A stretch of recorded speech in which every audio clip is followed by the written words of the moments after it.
ఒకే రోజు గంటల వ్యవధిలో బాలీవుడ్ నుంచి 2 బిగ్ అప్డేట్స్ వచ్చాయి. ముందుగా జూనియర్ ఎన్టీఆర్ భారతీయ సినిమా పితామహుడు దాదా సాహెబ్ ఫాల్కే పాత్రలో నటించబోతున్నట్లుగా కథనాలు వచ్చాయి. కానీ ఆ వెంటనే అదే బయోపిక్ ను అమీర్ ఖాన్ చేస్తున్నట్లుగా మరో ప్రకటన వచ్చింది. దీంతో అసలు ఈ బయోపిక్ ను ఎవరు చేస్తున్నారు అనే డైలమాలో పడిపోయారు నెటిజన్స్. వాస్తవానికి దర్శక ధీరుడు రాజమౌళి 2 ఏళ్ల క్రితం తన సమర్పణలో మేడ్ ఇన్ ఇండియా అనే ప్రాజెక్ట్ ప్రకటించారు. ఈ సినిమాను ఆయన తనయుడు కార్తికేయ, వరుణ్ గుప్తా సంయుక్తంగా నిర్మిస్తున్నట్లుగా తెలిపారు. నితిన్ కక్కర్ దర్శకత్వం వహిస్తారని వెల్లడించారు. కానీ హీరో ఎవరనే విషయాన్ని చెప్పలేదు. తాజాగా ఈ ప్రాజెక్ట్ లో ఎన్టీఆర్ నటించబోతున్నట్లు వార్తలు వైరల్ అవుతున్నాయి.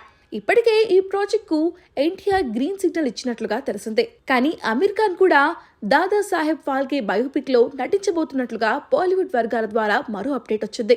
ఈ సినిమాకు ప్రముఖ దర్శకుడు రాజ్ కుమార్ హిరానీ తెరకెక్కిస్తున్నట్లుగా, గత 4 ఏళ్లుగా ఈ బయోపిక్ స్క్రిప్ట్ వర్క్ కూడా జరుగుతున్నట్లుగా చెప్పుకొచ్చారు. ప్రజెంట్ అమీర్ ఖాన్ నటిస్తున్న సితారే జమీన్ పర్ మూవీ రిలీజ్ అయిన తర్వాత అక్టోబర్లో షూటింగ్ మొదలు కానుందని తెలిపారు. దీంతో ఈ biopic war NTR versus Aamir Khan గా మారిపోయింది. అయితే ఈ బయోపిక్ ను ఎన్టీఆర్, అమీర్ ఖాన్ ఎవరి వెర్షన్ లో వారు 2 వేరే ప్రాజెక్ట్స్ చేయడానికి ప్లాన్ చేస్తున్నారట.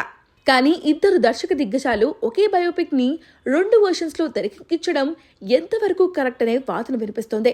ఎవరో ఒకరు వెనక్కి తగ్గి దాదా సాహెబ్ కు గ్రాండ్ ట్రిబ్యూట్ గా ఈ సినిమాను రూపొందిస్తే బాగుంటుందని సోషల్ మీడియాలో కామెంట్స్ వినిపిస్తున్నాయి.